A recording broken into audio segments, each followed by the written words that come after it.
So this morning, we wanted to continue the conversation and we want to talk more about sexual misconduct in our nation and what women in the workplace can do.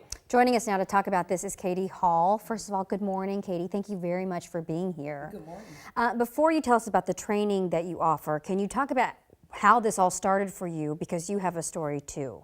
Absolutely, and I think that most women have a story. So 2002, I'm going to date myself a little bit. I was in college, undergrad, 20 years old, and I was working for a 4-star restaurant in Troy, Michigan. And back then, Troy was the second richest county in America. And in this restaurant, it was male dominated in back of the house, and I was a waitress, paying my way through college, first generation. So this job was serious for me. And I remember this guy was second in command. He was the man, quote unquote. He just got Employee of the Year, and he came off his shift and he sat at the bar. And he had on his uniform, took his hat off, and he made a comment. And my name's Keila, my legal name. And he said, Tequila, if you really want to make some real money, you should come hang out with me and my friends after work. And when he made that comment to me, that 19-year-old girl, I was nervous. I didn't want to say anything. And I talked to my boyfriend, which is my husband now, and I was like, oh, he's like, you got to say something. Yeah. And I went back and I talked to the general manager. And when I told him about it, he was upset because it was his best friend. And I think the most important thing is that he said, I appreciate you coming to tell me. After the investigation happened, it came out that other women, other girls at that restaurant came out as well and said something, that he was terminated. You know, the man at this organization, loved by men, women, children, he was terminated. And I applaud that general manager, which was a male as well, because he took action. And that's something that I think that we all need to consider doing. It doesn't matter what side of the table you're on, if you're a male or a female. It's important that we listen and that we use our voice. And I applaud you, because that takes a lot of bravery to step up to the man and say something and not knowing if an organization is going to back you or who's going to back you. So what do you do now? How have you turned that into your life's goal? Yeah, and so that happened many times in my career, as I'm sure it happened in many women's careers as well. It happens continuously, right? And men as well, it happens to them too. So I took that along with other experiences throughout life, and me and my husband co-founded Katie Hall Foundation, as well as the Katie Hall Communications. So we look at handling sexual harassment and just training in general on two ends. We look at it holistically. So within our business, we work with corporations, with the current workforce. We do training such as crucial conversations, conflict management, and strategic planning. One organization in particular is Inspire Development Center. They said it was okay to bring their name up today. And I love them because they take their training pretty serious. They invest into consultants coming in and working with them with their strategic planning. And Inspire Development Center is dominated by women. However, not women in upper leadership positions. And so they're investing into those women being into upper leadership positions by providing them with appropriate trainings. So that's one end of it. Now, our foundation, which King 5 does a great job at covering our foundation a lot, the foundation focuses on the future workforce, and that's when we work with the college girls.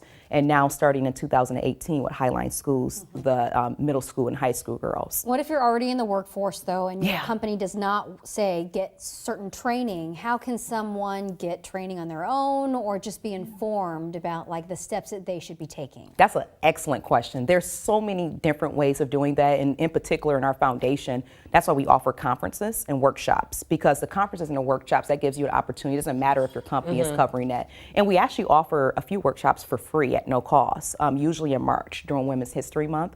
And in those conferences, we have leaders across male-dominated fields such as law enforcement, such as STEM careers, speaking about how they elevate their careers in those male-dominated professions. And so we offer those. You know, we've really been talking about how this is changing the conversation across the board for everyone, men and women in various forms, in family and life, and in the workplace. So this is something that everyone can do. But the question is, we're both parents. Yes. Where do we want to see this go from here? You know, it's going to take a lot of change. And I believe even if we move the needle this much, we have done our job. And so that's the reason why the investment in the future workforce is so important. So people who are already in corporate now, what you can do is you can come and be a speaker at one of these conferences. You can speak to those young girls in middle school, high school, or college. You can donate your corporate dollars because, of course, as we know, it takes funding to be able to continue to provide these type of workshops for the younger generation. And I honestly don't think that we're going to see it totally change in our lifetime. Yeah. However, if we can move that needle this much, we have done our job. We have done our job.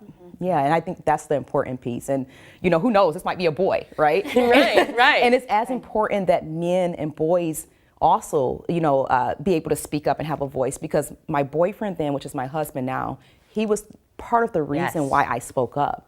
And so men, you have a voice in this too. You do. So much of this, and I'm sorry to interrupt, but when I told my story, so many people told me, a lot of men contacted me saying thank you. And then also a lot of men saying, well, what can we do? Exactly. What can we do now? And that's why we have male allies. Like everything that we do, and I don't mean to talk so much about the foundation, but everything we do in the foundation, men are as important in this movement, and because this has been happening for hundreds and hundreds of years. And we should mention men are victims too. So They that's are, very important. yes. I mean, we're Yes. seeing more women come out, but they there are. incidents when men are victims. Oh, they are. Yes, they are, especially when they're in female-dominated professions, right? Nurses. And if they're administrators at different places. So it's very important. I think that this is a conversation that every person has a voice Every in. person. And Absolutely. responsibility. And a for responsibility. Yeah, I love all the work that you guys been doing too with covering this. I just think that it's important. And that's one of the things I love about King 5, because you're not afraid to have these conversations with the community. We certainly aren't, and that is for sure. And thank you so much for Thank you. coming in today and sharing this. And how can people get a hold of you if they want to find out more? One of the best ways to get a hold to me, we always give out the website, but call us directly, 206-966-2198, 206-966-2198, or they can go to our website at kdhallfoundation.org or kdhall.com and learn more about the trainings that we offer. But like I said, we're covering this thing on both angles. It's a systemic thing that has to happen here. Absolutely. Yeah, thank you so much. Always a pleasure to talk It's to great you. to see you. You too. Thank you so much for being here. My goodness. I mean, it really is something that I'm glad that we are taking on head on here at King 5, and makes you proud to work somewhere. And we're going to continue these conversations as well.